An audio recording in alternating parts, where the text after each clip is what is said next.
As we grow up, we're told to put away childish things. But what if one of those childish things, play, is actually the secret to a longer, healthier, and happier life?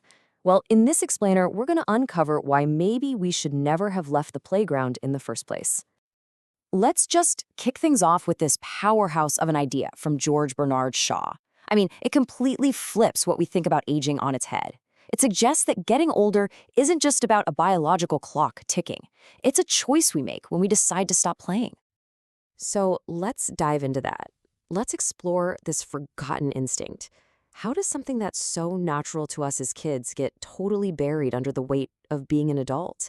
Let's find out. Just think about it for a second. Life gets, well, it gets serious, right? It becomes all about work and bills and family commitments. We end up trading that spontaneous, active fun for just, zoning out in front of a screen. We convince ourselves that play is frivolous, that it's some kind of luxury we just can't afford anymore. But what if play is so much more than just fun? What if it's the very thing that builds us, from the ground up? Let's take a look at the science of how it shapes us, right from our earliest moments. So, from our very first years, play isn't some distraction from learning. It is learning. It's the engine of our development. It's how we run little experiments on the world, figure out how things work, and, discover who we are. And just look at the incredible foundation that play builds. We learn cooperation, problem solving, creativity, how to communicate. Literally every single one of these skills honed on the playground is absolutely essential for a successful adult life. Okay, so if play is so incredibly important, why on earth do we stop? Well, this is where the conflict comes in. Society kind of pushes us into a chair, behind a desk, and traps us in this dangerously inactive lifestyle that starts to chip away at that very foundation we built as kids. And this trend, it starts alarmingly early.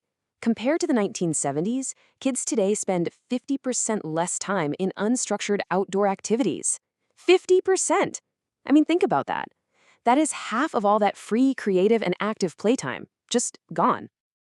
And you know what? As we get older, this pattern just gets locked in.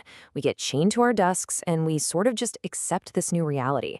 As wellness advocate Stephen Jepson calls it, we're sold this idea that life is just a long, slow slide to death. But it really doesn't have to be that way. Now, when we lose that playful foundation of balance and coordination, well, the consequences can be really severe. According to the CDC, every single year, around 2 million people over the age of 65 end up in the emergency room because of a fall. And the outcome of those falls can be absolutely devastating. A staggering 80% of those who break a hip will lose their independence for good. So the point here isn't just about missing out on fun. The loss of play is a direct threat to our quality of life as we get older. But what if there was a way to fight back? A way to actually rewire our brains and our bodies to defy this decline? Well, there is. And the prescription is surprisingly simple: play. The solution lies in this amazing concept called neuroplasticity. Basically, your brain isn't fixed, it's not set in stone. It's more like a muscle. When you challenge it with new, playful activities, you are literally building new connections, new neural pathways. You're making it stronger, faster, and more resilient. And you can do this at any age. And you don't have to go run a marathon to do this. Stephen Jepson suggests this super simple brain workout you can do at home with, get this, a roll of masking tape. Just walking on this line challenges your brain and your body in a whole new way. And the goal isn't to be perfect, it's just about doing something new. And the science totally backs this playful approach. Check this out. A clinical trial for osteoporosis patients compared traditional physical therapy with something called sling exercise therapy. It's a more dynamic, playful training that forces the body to constantly adapt and balance. And the results? They're stunning. The playful therapy group saw nearly triple the improvement in both pain reduction and physical function. Triple! So this brings us to the living, breathing proof of this whole philosophy. A man who truly embodies the spirit of lifelong play. Okay, meet Stephen Jepson. This is a guy who didn't just maintain his skills. He actively sought out new, really challenging ones well into what most people would consider old age. We're talking learning to tightrope walk at 55, juggling clubs at 73, and learning to foil board at 83. He is the definitive proof that it is never, ever too late to start playing. And his philosophy? It's as simple as it is powerful. You don't have to do everything all at once. Just start today with a little bit. That one small effort kicks off a process that can, in his words, literally reverse the aging process. But this lifestyle of his really faced the ultimate test. After a traumatic brain injury that doctors feared could be fatal, Jepson made a full recovery in just 30 days.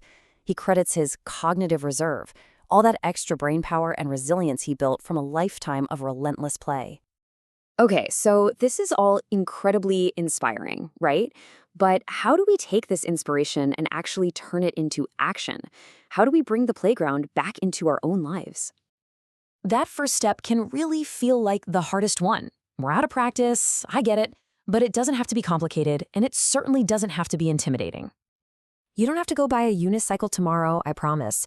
To start small, challenge your brain in new ways with everyday tasks. Try standing on one foot while you stir your coffee. Brush your teeth with your non-dominant hand.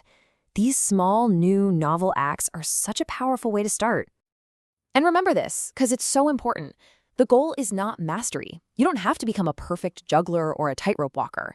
It is the process, the trying, the failing, the focusing, the learning that builds a healthier, more resilient brain. The effort itself is the reward.